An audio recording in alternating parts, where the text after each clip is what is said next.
నమస్కారం ఘంటారావానికి స్వాగతం. ముందుగా ప్రధానాంశాలు. విద్యార్థులకు నాణ్యమైన భోజనం పెట్టకపోతే జైలుకే. మరోసారి పిల్లలు రోడ్డెక్కితే ఊరుకునేది లేదన్న ముఖ్యమంత్రి.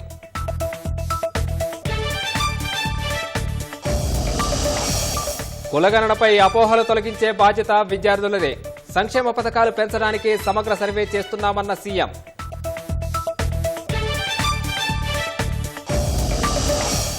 పట్నం నరేందర్ రెడ్డిని కస్టడీకి కోరుతూ పోలీసుల పిటిషన్.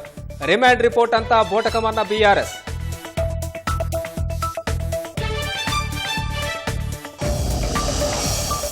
ప్రభుత్వాన్ని కూల్చడంపైనే గులాబీ పార్టీ దృష్టి సారించిందన్న కాంగ్రెస్. రైతుల దాడిని బీఆర్ఎస్ కు అంటగడుతున్నారని హరీష్ రావు ధ్వజం. డొమినికా అత్యున్నత పురస్కారానికి ప్రధాని మోదీ ఎంపిక. కోవిడ్ సమయంలో సాయాన్ని గుర్తిస్తూ సత్కారం.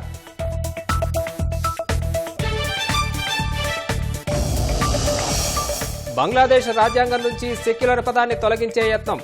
ఆ దేశ సుప్రీంకోర్టులో అటార్నీ జనరల్ వాదనలు.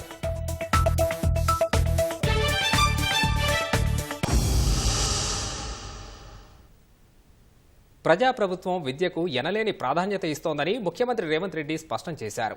గురుకులాలు, ప్రభుత్వ పాఠశాలల్లో విద్యార్థులకు నాణ్యమైన భోజనం పెట్టకపోతే ఊచలు లెక్కించాల్సి వస్తుందని హెచ్చరించారు. కులగణనపై అపోహలు తొలగించే బాధ్యత విద్యార్థులదే అన్న సీఎం రేవంత్ రెడ్డి సంక్షేమ పథకాలు పెంచడానికే సమగ్ర సర్వే చేస్తున్నామని పునరుద్ఘాటించారు. 10 ఏళ్ల బీఆర్ఎస్ పాలనలో విద్యారంగం పూర్తిగా నిర్లక్ష్యానికి గురైందని సీఎం రేవంత్ రెడ్డి ఘాటు వ్యాఖ్యలు చేశారు. హైదరాబాద్ ఎల్బీ స్టేడియంలో నిర్వహించిన బాలల దినోత్సవ వేడుకలకు హాజరయ్యారు. తాము అధికారంలోకి వచ్చాక విద్యాశాఖను బలోపేతం చేసే దిశగా అధిక నిధులు కేటాయించామని వివరించారు. అన్ని విశ్వవిద్యాలయాలకు వీసీల నియామకంతో పాటు దేశంలో తొలిసారి విద్యా కమిషన్ ఏర్పాటు చేసిన ఘనత రాష్ట్రానికే దక్కిందని అన్నారు. ప్రజాప్రతినిధులు, అధికారులు ప్రభుత్వ గురుకులాలు, పాఠశాలల్ని వారంలో 2 రోజులు సందర్శించాలని సూచించారు. ప్రభుత్వ పాఠశాలల ప్రతిష్ట దెబ్బతింటున్నది. ఆ ప్రతిష్టను పునరుద్ధరించవలసిన బాధ్యత మన అందరి మీద ఉన్నది. ప్రైవేటు పాఠశాలల కంటే అన్ని రకాలుగా మౌలిక వసతులను ప్రభుత్వం ఏర్పాటు చేయడానికి సిద్ధంగా ఉన్నది. ప్రతి ఎమ్మెల్యే, ఎమ్మెల్సీ, ఎంపీలకు నేను సూచన, తప్పకుండా ప్రభుత్వ పాఠశాలలను పర్యవేక్షించండి, వాళ్ళ సమస్యలను తెలుసుకోండి, వాళ్ళకు ఒక నమ్మకం, విశ్వాసం కల్పించండి.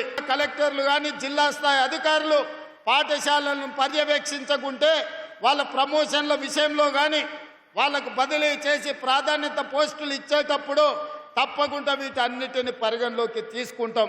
మీరెక్కడికి వెళ్ళినా మొట్టమొదటి ప్రాధాన్యత కింద ప్రభుత్వ పాఠశాలలకు వెళ్ళండి.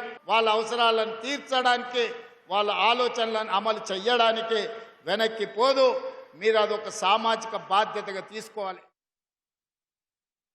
గురుకులాలు, ప్రభుత్వ పాఠశాలల్లో విద్యార్థులకు నాణ్యమైన భోజనం పెట్టకపోతే జైలుకెళ్లడం ఖాయమని నిర్వాహకులు హెచ్చరించారు.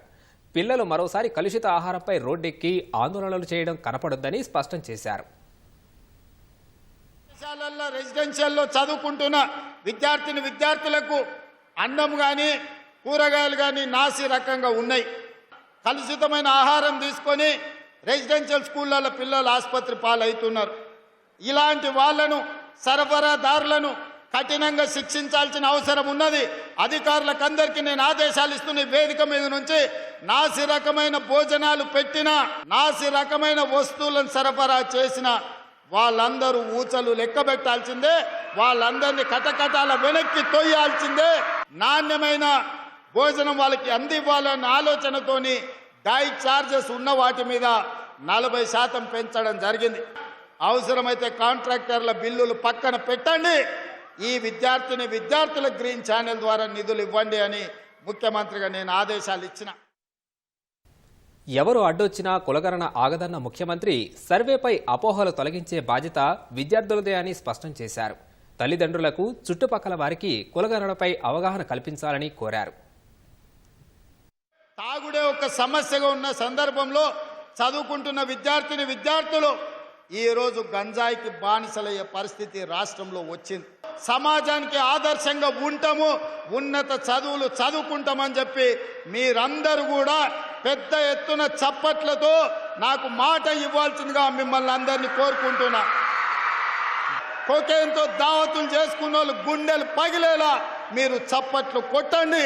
వ్యసన పరులకు మీరు సింహ స్వప్నం కావాలి. ఈ వ్యసన పరులను ఖచ్చితంగా కఠినంగా అణిచివేస్తామని చెప్పి ఈ వేదిక మీద నుంచి నేను చెప్పదలుచుకున్నా. ఏ ఇంటికి ఈ కులగణన కోసం వచ్చినా మీరు చదువుకున్న విద్యార్థులుగా అన్ని వివరాలను అందించడం ద్వారా కులగణను విజయవంతం చెయ్యాలి. రేపు మీ రిజర్వేషన్లు 50% దాటి మీకు అందుబాటులోకి రావాలి అంటే కులగణన జరిగి తీరాలి. ఇంటిగ్రేటెడ్ స్కూళ్ల కోసం ఈ విద్యా సంవత్సరంలోనే 5,000 కోట్లు ఖర్చు చేస్తున్నామని ఉప ముఖ్యమంత్రి భట్టి విక్రమార్క అన్నారు. అమ్మ ఆదర్శ పాఠశాల నిర్వహణ బాధ్యతను మహిళా సంఘాలకు అప్పగించిన ఘనత ప్రజాప్రభుత్వానిదే అని స్పష్టం చేశారు. నేటి బాలల భవిష్యత్తు వారి విద్యకు వేసేటువంటి పునాదుల దగ్గర మొదలవుతుందనేటువంటి ఆలోచనతో ఈరోజు రాష్ట్రంలో ఇంటిగ్రేటెడ్ రెసిడెన్షియల్ స్కూల్స్ అని చెప్పి పెద్ద ఎత్తున ఈ రాష్ట్రం ఈ ఒక్క సంవత్సరంలోనే దాదాపు 5,000 కోట్ల రూపాయలు వెచ్చించి ఇంటిగ్రేటెడ్ రెసిడెన్షియల్ స్కూల్స్ ని కట్టిస్తుందని చెప్పి చెప్పడానికి చాలా సంతోషిస్తూ ఉన్నాం. మీ కలల్ని మీ భవిష్యత్తును నిజం చేయటమే మా ముందున్నటువంటి ఏకైక లక్ష్యం. ఆ లక్ష్యంతో మేము అనేక ఒడిదొడుకులు ఇబ్బందులు ఎదుర్కొంటున్నప్పటికి కూడా ఎక్కడా లొంగకుండా దేనికి ఇబ్బంది పడకుండా మీ భవిష్యత్తు కోసం పునాదులు వేసుకుంటూ పోతామని చెప్పడానికి కూడా మాకు ఎటువంటి సందేహం లేదని అమ్మ ఆదర్శ పాఠశాలను పెట్టే కాకుండా విద్యాశాఖను చూస్తున్నటువంటి ముఖ్యమంత్రి గారు నేరుగా దానికి 100 కోట్ల పైబడి నిధులు కేటాయించి మరమ్మతులన్నింటినీ కూడా చేపించడమే కాకుండా మహిళా సంఘాలకు ఒప్పజెప్పి ముందుకు నడిపిస్తున్న విషయం కూడా మీ అందరికీ తెలిసిందే. అంతకుముందు బాలల దినోత్సవం సందర్భంగా సీఎం రేవంత్ రెడ్డి ఎస్సీఈఆర్టీలో నిర్వహించిన విద్యార్థుల మాక్ అసెంబ్లీ కార్యక్రమానికి హాజరయ్యారు. మాక్ అసెంబ్లీని వీక్షించి వారిని అభినందించారు. విపక్షాలు ఆందోళన చేసినా ప్రభుత్వం సమన్వయంతో సభను నడిపించేలా చూడాలి. కానీ దురదృష్టవశాత్తు ఈ రోజుల్లో కొందరు సభను ఎలా వాయిదా వేయాలా అనే విధంగా చేస్తున్నారని పేర్కొన్నారు. ప్రస్తుత రాజకీయాల్లో యువతరం ఉండాల్సిన అవసరం ఎంతో ఉందని సీఎం అభిప్రాయపడ్డారు. నమస్కారం అధ్యక్ష. ఇవాళ ఇక్కడ ఉన్న అండర్ 18 ఎమ్మెల్యేలకి ఫస్ట్ నేను కంగ్రాచులేట్ చేయాలనుకుంటున్నాను. ఇవాళ మనం బిల్స్ పాస్ చేసేటప్పుడు 2 చాలా ఇంపార్టెంట్ బిల్స్. एक नया इतिहास रचाएंगे क्योंकि आज से पहले ऐसा कभी नहीं हुआ कि अंडर 18 ने बिल्स पास किया है और आज ये पहली बार होने वाला है. मैं मेरे पार्टी प्रेसिडेंट संजना से सहमत हूँ और मैं आप लोग सबको बधाई देना चाहती हूँ कि आप लोग सब इधर इकट्ठा हुए हैं. Good luck everyone, have a blast. Now we will be moving into question hour. First question by MLA Jasmita. Aryabhata కనిపెట్టిన సంఖ్యతో సమానం. సరే మెడల్స్ రాలేదు పోనీ వదిలేద్దాము అంటే అసలు ఎంతమంది పాల్గొన్నారో కూడా తెలియదు. మన ప్రభుత్వం ఏం చేస్తుంది? గాజులు తొడుకుని ముద్దమందారం సీరియల్ చూస్తుందా? I demand the ruling party. పోలీసులకు తాను ఎలాంటి వాంగ్మూలం ఇవ్వలేదని లగచర్లలో అధికారులపై దాడి కేసులో అరెస్ట్ అయి చెల్లపల్లి జైలులో జ్యుడిషియల్ రిమాండ్లో ఉన్న కొడంగల్ మాజీ ఎమ్మెల్యే పట్నం నరేందర్ రెడ్డి తెలిపారు. రిమాండ్ రిపోర్టులో పోలీసులు చెప్పినవి నిజం కాదని పేర్కొన్నారు. చెల్లపల్లి జైల్లో తనను కలిసిన న్యాయవాదుల ద్వారా కోర్టుకు అఫిడవిట్ పంపిన నరేందర్ రెడ్డి ఈ స్టేట్మెంట్ను పరిగణలోకి తీసుకుని విచారణ చేయాలని కోరారు. కోర్టులో హాజరుపరిచే 10 నిమిషాల ముందు పోలీసులు పేపర్లపై సంతకం తీసుకున్నట్టు తెలిపారు. అరెస్టుకు ముందు ఎలాంటి నోటీసులు ఇవ్వలేదని, తనను అక్రమంగా కేసులో ఇరికించారని చెప్పారు. కేటీఆర్ ఇతర నేతల ఆదేశాలతో దాడులు చేసినట్లు పోలీసులు కట్టుకథ అల్లారని నరేందర్ రెడ్డి అఫిడవిట్లో పేర్కొన్నారు. నరేందర్ రెడ్డి కస్టడీకి కోరుతూ వికారాబాద్ కోర్టులో పోలీసులు వేసిన పిటిషన్, బెయిల్ కోరుతూ నరేందర్ రెడ్డి వేసిన పిటిషన్పై విచారణ సోమవారానికి వాయిదా పడింది. మరోవైపు ఫామా భూసేకరణకు సంబంధించి నమోదు చేసిన ఎఫ్ఐఆర్లో తన పేరు చేర్చడంపై హైకోర్టులో క్వాష్ పిటిషన్ దాఖలు చేశారు. నిబంధనలకు విరుద్ధంగా తనను రిమాండ్ చేశారని పేర్కొన్నారు. అరెస్టు సమయంలో కుటుంబ సభ్యులకు సమాచారం ఇవ్వలేదని, కేసులో ఏమాత్రం సంబంధం లేకపోయినా ఇరికించారని పిటిషన్లో పేర్కొన్నారు. కింది కోర్టు సైతం అన్నిటినీ పరిగణించకుండానే రిమాండ్ విధించిందని క్వాష్ పిటిషన్లో పొందుపరిచారు. ఆ క్వాష్ పిటిషన్ సోమవారం విచారణకు వచ్చే అవకాశం ఉంది. వికారాబాద్ జిల్లా లగచర్ల ఘటనపై రాజకీయ వివాదం కొనసాగుతోంది. కుట్ర ఆరోపణలతో బీఆర్ఎస్ మాజీ ఎమ్మెల్యే పట్నం నరేందర్ రెడ్డి అరెస్టుపై అధికార విపక్షాలు విమర్శనాస్త్రాలు సంధించుకుంటున్నాయి. ప్రభుత్వాన్ని కూల్చడంపైనే గులాబీ పార్టీ దృష్టి సారించిందని కాంగ్రెస్ ధ్వజమెత్తగా ప్రజా తిరుగుబాటు సీఎం రేవంత్ రెడ్డి సొంత నియోజకవర్గం నుంచే ప్రారంభమైందని బీఆర్ఎస్ నేతలు అన్నారు. రాష్ట్రానికి నష్టం కలిగేలా కాంగ్రెస్ బీఆర్ఎస్ వ్యవహరిస్తున్నాయని కిషన్ రెడ్డి మండిపడ్డారు. లగచర్ల ఘటనలో నరేందర్ రెడ్డి అరెస్టుపై అధికార విపక్షాల మధ్య మాటల యుద్ధం నడుస్తోంది. బీఆర్ఎస్ పార్టీ నేతలే రాష్ట్రంలో శాంతి భద్రతలకు విఘాతం కలిగిస్తున్నారని మంత్రి పొంగులేటి శ్రీనివాసరెడ్డి ఆరోపించారు. కేసీఆర్ 10 ఏళ్ల పాలనలో 100 ఏళ్ల విధ్వంసం సృష్టించారన్న మంత్రి కోమటిరెడ్డి వెంకట్రెడ్డి కలెక్టర్ను హత్య చేసేందుకు సురేష్ యత్నించాడని ఆరోపించారు. సురేష్ను తన మనిషేనని కేటీఆర్ చెప్పుకోవడం సిగ్గుచేటని మండిపడ్డారు. అధికారం పోయినప్పుడల్లా బీఆర్ఎస్ ప్రజలను రెచ్చగొడుతోందని ఉప ముఖ్యమంత్రి భట్టి విక్రమార్క మండిపడ్డారు. ప్రభుత్వాన్ని కూల్చడంపైనే బీఆర్ఎస్ దృష్టి సారించిందని ధ్వజమెత్తిన భట్టి ఫార్మా క్లస్టర్ల విస్తరణను వ్యతిరేకించడం బుద్ధి తక్కువ నిర్ణయంగా అభివర్ణించారు. హైదరాబాద్ నగరం గ్లోబల్ సిటీగా పెరుగుతా ఉంది. ఇది ప్రపంచంతో పోటీ పడుతూ ఉంది. హైదరాబాద్ ఆనుకొని ఇంత పెద్ద ఫార్మా సిటీని ఒకటే దగ్గర ఇన్ని వేల ఎకరాల్లో పెడితే ఈ పొల్యూషన్ హైదరాబాద్ నగరంలో నివాసం ఉన్న ప్రజల జీవితాలు అల్లకల్లోలం చేస్తుంది. ఇంటర్నేషనల్ ఎయిర్పోర్ట్ ఆనుకొని ఉంది. అసలు ఎంత పొల్యూషన్ తీసుకొచ్చే పరిశ్రమను పెట్టకూడదు. దూరంగా క్లస్టర్స్ గా ఏర్పాటు చేసి దూరంగా పెట్టుకోవాలని ఆనాడే చెప్పాం. మేము చెప్పినట్టుగానే అధికారంలోకి వచ్చిన తర్వాత చేస్తున్నాం కూడా. So it is a good policy for the state. కేవలం మీకోసం మీరు చెప్పినట్టు చేయడం కోసం కాదు కదా. సీఎం రేవంత్ రెడ్డి కుట్రలకు ఎవరూ భయపడబోరని బీఆర్ఎస్ కార్యనిర్వాహక అధ్యక్షుడు కేటీఆర్ అన్నారు. ఏదో ఒక కేసులో ఇరికించి అరెస్టు చేస్తారని తనకు ఎప్పుడో తెలుసన్న గులాబీ నేత రైతుల గొంతైనందుకు అరెస్టు చేస్తే గర్వంగా జైలుకు పోతారని ఎక్స్ వేదికగా వెల్లడించారు. సీఎం సోదరుడు రాజ్యాంగేతర శక్తిగా వ్యవహరిస్తున్నారని, కొడంగల్లో వేరే ప్రాంతాల కాంగ్రెస్ నేతలు భూములు కొంటున్నారని నిరంజన్ రెడ్డి ఆరోపించారు. రైతుల చేతులకు సంకెళ్లు వేస్తే ఊరుకునేది లేదన్న నిరంజన్ రెడ్డి అవసరమైతే అన్నదాతలతో కలిసి జైల్ భరో కార్యక్రమం నిర్వహిస్తామని వెల్లడించారు. చెర్లపల్లి జైల్లో పట్నం నరేందర్ రెడ్డితో ములాఖతైన హరీష్ రావు సీఎం సొంత నియోజకవర్గం నుంచే ప్రజా తిరుగుబాటు ఆరంభమైందని వ్యాఖ్యానించారు. पिछले 9 महीने से वो लड़ रहे हैं. कोई एक जिम्मेदार आदमी गवर्नमेंट से आज तक उनसे बात नहीं किया. ना चीफ मिनिस्टर बात करते हैं, ना डिस्ट्रिक्ट कलेक्टर, ना डिस्ट्रिक्ट मिनिस्टर. तो क्या करे गरीब किसान? पब्लिक हियरिंग गए और वहां पे उन्होंने प्रोटेस्ट किया. तो इसको लेके आज हम पे आरोप लगा के ये कोई कॉन्स्पिरेसी है, ये है, वो है. मैं रेवंत से एक ही बात करना चाहता हूं, अगर तुम्हें इतना ही शौक है अरेस्ट करने का तो कर लो. पर मैं कहना चाहता हूं जो 21 गरीब किसान जिनको आपने आज जेल भेजा उनको छोड़ो. अगर गुस्सा हम पे है, अगर नाराजगी हम पे है, अगर हमको बंद कराना है तो कर लो, बट वो 21 किसानों को छोड़ दो, अच्छी बात नहीं. ఇక నరేందర్ రెడ్డి గారిని ఇరికిస్తారు. మళ్ళా ప్రతిరోజు ప్రభుత్వం మీద పోరాడుతున్న కేటీఆర్ ను కూడా అక్రమంగా ఇరికించారు. ఇప్పుడే మేము ఆయనతో మాట్లాడాం, నరేందర్ రెడ్డి గారితో. ఆయన రిమాండ్ రిపోర్ట్ లో ఏం రాశారో తెలియదట ఆయనకు. రిమాండ్ రిపోర్టును 5 నిమిషాల ముందు మెజిస్ట్రేట్ గారి ముందు ప్రవేశపెట్టే ముందు రిమాండ్ రిపోర్ట్ మీద సంతకం పెట్టించుకున్నారు. ఆ రిమాండ్ రిపోర్ట్ లో ఏముందో నాకు తెలియదు. రిమాండ్ రిపోర్ట్ లో కేటీఆర్ గారికి కూడా దీనిలో ప్రోద్బలం ఉన్నదని, కేటీఆర్ గారు ఎన్ని డబ్బులు ఖర్చు అయినా పెట్టమని చెప్పినట్టు వీళ్లే రిమాండ్ రిపోర్ట్ రాసి తప్పుడు రాసిందని చెప్పి నరేందర్ రెడ్డి గారు మాకు చెప్తూ ఆయన చాలా బాధపడ్డాడు.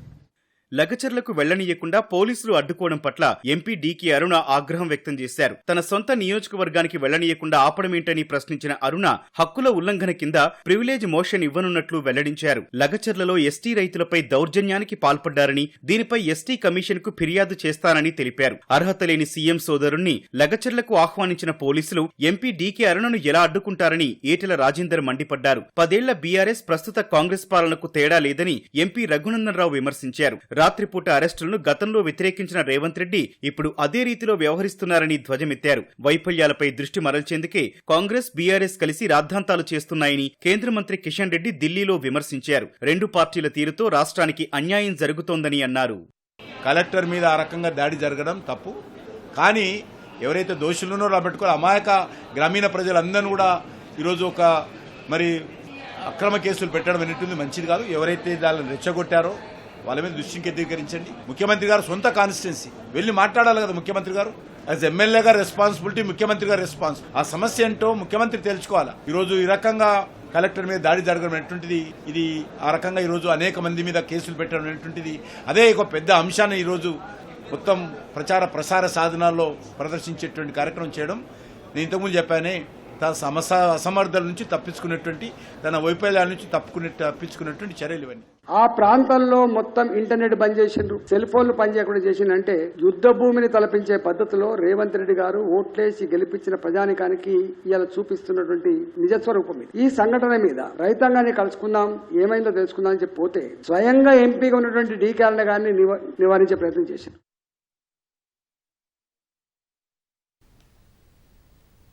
లగచర్ల ఘటనకు రాజకీయ రంగు పులిమి పేదల భూములు గుంజుకునే కుట్రను రేవంత్ రెడ్డి ప్రభుత్వం చేస్తోందని బీఆర్ఎస్ కార్యనిర్వాహక అధ్యక్షుడు కేటీఆర్ మండిపడ్డారు. భూములు కోల్పోతామన్న ఆవేదనతో నిరసన తెలిపిన రైతులపై థర్డ్ డిగ్రీ ప్రయోగించి అమానుషంగా వ్యవహరించారని ఆవేదన వ్యక్తం చేశారు. పోలీసులు అరెస్ట్ చేసిన రైతుల కుటుంబాలకు చెందిన గిరిజన మహిళలు తెలంగాణ భవన్లో కేటీఆర్ను కలిశారు. తమ సమస్యలను వివరించిన వారు మగవారిపై కర్కశంగా వ్యవహరించారని చెబుతూ కంటతడి పెట్టారు. గిరిజన రైతుల కుటుంబాలకు అండగా ఉంటామని కేటీఆర్ భరోసా ఇచ్చారు. పోలీసులు అరెస్ట్ చేసిన వారి కుటుంబ సభ్యులను విడిపించే వరకు పూర్తిగా బీఆర్ఎస్ పార్టీ తోడుగా ఉంటుందని హామీ ఇచ్చారు. ప్రభుత్వం చేస్తున్న దుర్మార్గాలను ఎదుర్కొనేందుకు ప్రజా, గిరిజన, దళిత, మహిళా సంఘాలు ముందుకు రావాలని అన్నారు. మాకు నరేందర్ అన్న చెప్పలేడు, కేటీఆర్ అన్న చెప్పలేడు మీరు దాడి చేయండి అని. మాకెవ్వరు చెప్పలేరు. మా ఫార్మా వస్తుంది, మీ భూములు పోతున్నాయని చెప్పడం వల్లనే అందరూ ధర్నాలు చేస్తున్నాం. మేము గిరిజన వాళ్లకు కలెక్టర్ సార్ వచ్చిండు అనే విషయం ఎవరికి తెలియదు. దాడి చేయాలని ఎవరు చేయలేరు. గన్ మ్యాన్ని తీసుకురావాలి, పోలీసులను కూడా తీసుకురావాలి. కలెక్టర్ ఒక్కడే వచ్చిండ్రు, ఎవరిని తీసుకురాలేరు. తనతో పాటు ఎవరన్నా ఉండాలి కదా, పోలీసులన్నా గన్ మ్యాన్స్ అన్నా ఎవరన్నా ఉంటే ఇట్లా అవుతుండేనా, కాకుండే. మాకు ఎవరు చెప్పలేరు, మాకు భూమి పోతున్నదని, మా పొట్ట కలుస్తున్నదని మేమేం పోట్లాడుతున్నాం సార్. ఎవరు చెప్పి నీకు ఎవరు రాలేరు, మాకు ఎవరు చేయలేరు. మేము పని పోయినాక పని పోయి చేసి వచ్చి తిని పడుకున్న తర్వాత మా ఆయన కూడా పోలేడు సార్. ఆ గొడవకు లేదు, ఏం లేదు.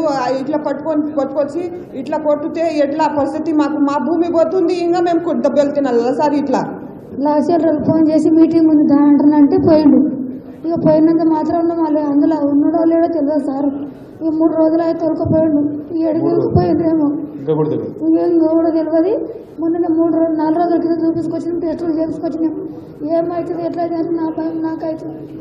మాకు ఆ భూమి మా ఇంటికి వచ్చి భూమి ఇస్తారా లేదా అంటే మాకు అడుగుతుండే కదా, భూమి మాది. ఊరికేనే పాలన కప్పినేస్తా అంటే ఏమన్నా ఏమి ఇస్తారా? మా భూమి మాకు వచ్చి అడిగినాడా? అందరు రాజీ అయినారు అన్నారంట వాళ్ళు. రాజీ అయినా అంటే ఓలా దొలకరా మా ముందల, రాజీ అయినా అంటారు. ఎవరు అన్నారో ఓలా దొలకరా మా ముందల మేము అడుగుతున్నాం.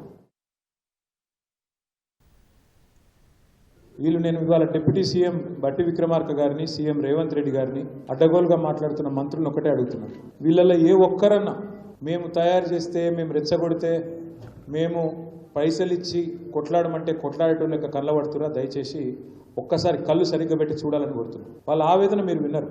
ఇంత స్పష్టంగా, ఇంత డైరెక్ట్గా ఇవాళ చెప్తున్నారు. మాకు కనీసం నోటీస్ ఇవ్వలే, ఎవరు వచ్చి చెప్పలే, అసలు ఫార్మా పార్క్ ఎందుకు పెడుతున్నారో తెలియదు, దానివల్ల మాకు వచ్చేది ఏందో తెలియదు, మా పిల్లలకు లాభం ఏందో తెలియదు. కనీసం ఒక ప్రయత్నం కూడా ప్రభుత్వం 9 నెలల నుంచి లొల్లి పెడుతుంటే వాళ్ళే చెప్పినారు. ఇప్పుడు మీరు విన్నారు, 8-9 నెలల నుంచి లొల్లి పెడుతున్నామని. ఒక్క ప్రయత్నం కూడా చేయలే. వికారాబాద్ జిల్లా లగచర్లలో కలెక్టర్ అధికారులపై దాడిని ఖండిస్తూ రాష్ట్రంలో పలుచోట్ల ఉద్యోగులు ధర్నా చేపట్టారు. మధ్యాహ్న భోజన సమయంలో జిల్లా కలెక్టరేట్, ఇతర కార్యాలయాల ముందు నల్ల బ్యాడ్జీలు ధరించి నిరసన వ్యక్తం చేశారు. హైదరాబాద్ నాంపల్లిలోని భూ పరిపాలనా భవనం ఎదుట ఉద్యోగ ఐక్య కార్యాచరణ సమితి ఆందోళన చేపట్టింది. లగచర్ల దాడిలో రాజకీయ ప్రమేయం ఉందని, లోతుగా దర్యాప్తు చేయాలని ప్రభుత్వానికి విజ్ఞప్తి చేశారు. అబిడ్స్ భూ పరిపాలన భవన్ ముందు తెలంగాణ ఉద్యోగుల ఐకాసా, రెవెన్యూ ఉద్యోగులు నల్ల బ్యాడ్జీలు ధరించి ధర్నా చేశారు. విధి నిర్వహణలో ఉన్న అధికారులపై దాడులు చేయడం సరికాదని, దోషుల్ని కఠినంగా శిక్షించాలని డిమాండ్ చేశారు. అధికారులపై దాడులకు దిగడం హేయమైన చర్య అంటూ టీఎన్జీఓ ఉద్యోగులు మెదక్ కలెక్టరేట్ ఎదుట నిరసన వ్యక్తం చేశారు. కొంతమంది రాజకీయ నాయకులు రైతుల ముసుగులో దాడికి పాల్పడ్డారని ఆరోపించారు. బాధ్యులైన వారిని తీవ్రంగా శిక్షించాలని, ఇలాంటివి పునరావృతం కాకుండా ప్రభుత్వం చర్యలు చేపట్టాలని ఐకాస నాయకులు డిమాండ్ చేశారు. రాజకీయ కుట్రకోణం జరిగిన దుర్ఘటన, రైతుల చాటున, ఎస్సీ ఎస్టీ మైనార్టీల చాటున ముసుగులో జరిగిన ఒక దుశ్చర్యగా మేము పూర్తిగా విశ్వసిస్తున్నాం. మేము కూడా 10 లక్షల ఉద్యోగులుగా రాజకీయ పార్టీల నుంచి వచ్చిన వాళ్ళమే. మాకు 2 చేతులు ఉన్నాయి. భౌతికంగా దాడులు చేసిన వారు, దాడులు చేయించిన వారు, దాని వెనక ఉండి వ్యూహాత్మకంగా కుట్ర పన్నిన వారు, వారందరినీ కూడా దాని బాధ్యులైన వాళ్ళ మీద ప్రత్యక్ష కార్యాచరణ కూడా మా ఉద్యోగం చేసి వెనకాడదు. ధాన్యం కొనుగోళ్లపై ప్రతిపక్షాలు కావాలని రాద్ధాంతం చేస్తున్నాయని మంత్రి జూపల్లి కృష్ణారావు ఆరోపించారు. నిజామాబాద్ జిల్లా డిచ్పల్లి మండలం మెట్రాజ్పల్లిలో ధాన్యం కొనుగోలు కేంద్రాన్ని ఆయన సందర్శించారు. రైతుల నుంచి ప్రతి గింజ కొనేందుకు ప్రభుత్వం సిద్ధంగా ఉందని, ఎవరూ ఆందోళన చెందవద్దని పేర్కొన్నారు. ఆర్మూర్ మండలం పేర్కిట్ కొనుగోలు కేంద్రం వద్ద ఏర్పాటు చేసిన ఫ్లెక్సీలో స్థానిక ఎమ్మెల్యే, ఎంపీ ఫోటో లేదని బీజేపీ నేతలు వాగ్వాదానికి దిగారు. అధికారులు ప్రోటోకాల్ పాటించలేదని అక్కడున్న ఫ్లెక్సీలను చించేయడంతో కాంగ్రెస్, బీజేపీ నేతల మధ్య వాగ్వాదం నెలకొంది. పోలీసులు రంగప్రవేశం చేసి ఇరు వర్గాలను చెదరగొట్టడంతో గొడవ సద్దుమరిగింది.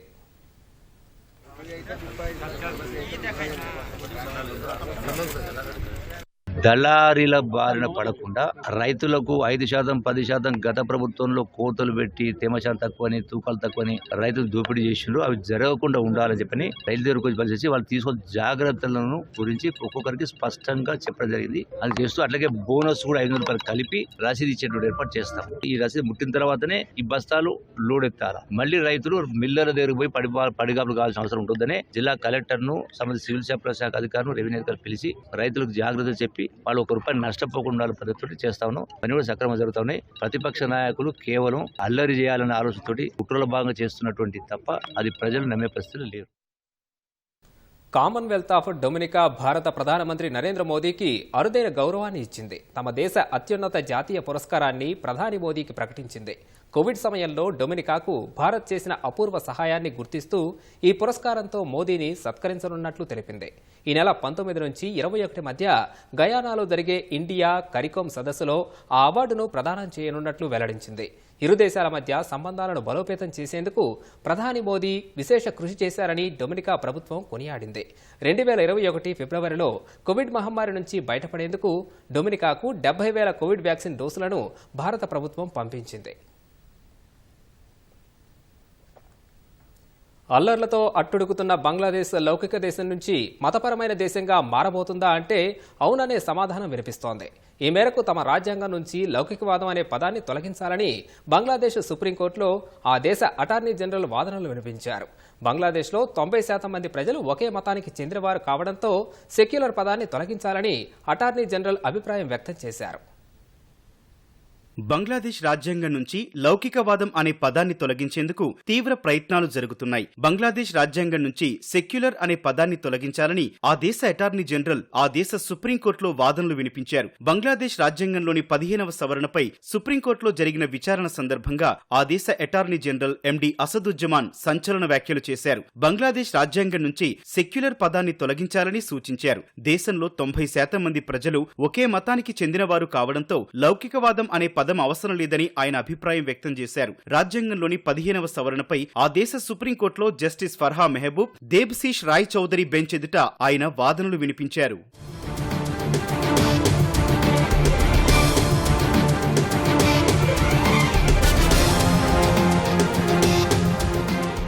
ఈ వాదనల సందర్భంగా Bangladesh attorney general Asaduzzaman secular పదాన్ని తొలగించడం సహా బంగ్లాదేశ్ రాజ్యాంగంలో గణనీయమైన మార్పులు తీసుకురావాలని అన్నారు. గతంలో రాజ్యాంగం భగవంతుడిపై విశ్వాసం ఉంచేదని, ఇప్పుడు అలానే ఉండాలని కోరుకుంటున్నట్లు చెప్పారు. ఆర్టికల్ 2A అన్ని మతాలకు సమాన హక్కుల గురించి చెబుతుందని, ఆర్టికల్ 9 బెంగాలీ జాతీయత గురించి మాట్లాడుతుందన్నారు. ఇది పరస్పర విరుద్ధమని, రాజ్యాంగ సవరణలు ప్రజాస్వామ్యాన్ని ప్రతిబింబించాలన్నారు. అంతేకాని నియంతృత్వాన్ని కాదని అసదుజ్జమాన్ అభిప్రాయపడ్డారు. ప్రజాస్వామ్యాన్ని అణచివేసేలా ఉన్న ఆర్టికల్ 7A, 7B అభ్యంతరకరమని, ఇవి సంస్కరణలను అడ్డుకోవడంతో పాటు రాజకీయ శక్తి ఏకీకరణకు దారితీస్తోందని వాదించారు.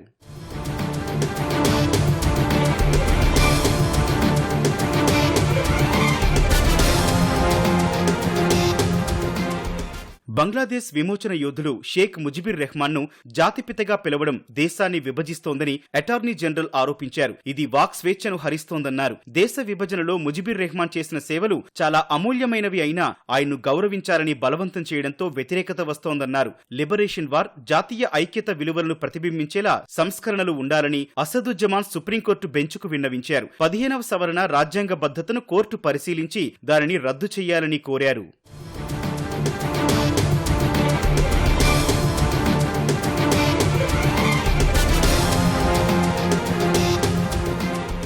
బంగ్లాదేశ్ మాజీ ప్రధాని షేక్ హసీనాను పూర్తిగా అణిచివేయాలని అక్కడి ప్రభుత్వం ప్రయత్నిస్తోంది. ఇప్పటికే ఆమెపై పలు కేసులు బనాయించింది. భారత్లో తలదాచుకుంటున్న ఆమెను స్వదేశానికి రప్పించేందుకు ఇంటర్పోల్ సాయం కోరనున్నట్లు ఆ దేశ ప్రభుత్వం ఇటీవలే తెలిపింది. ఈ ఏడాది జులై, ఆగస్టు నెలల్లో విద్యార్థుల ఉద్యమాన్ని హసీనా నేతృత్వంలోని అప్పటి ప్రభుత్వం దారుణంగా అణిచివేయడంతో 753 మంది విద్యార్థులు ప్రాణాలు కోల్పోయినట్లు పేర్కొంది. వేల మంది గాయపడ్డారని వెల్లడించింది. తాజాగా ఆమె తండ్రి ముజిబుర్ రెహమాన్ కీర్తిని కూడా మెల్లగా తగ్గించేందుకు ఆ దేశ ప్రభుత్వం యత్నిస్తోందని ఆరోపణలు వెల్లువెత్తుతున్నాయి.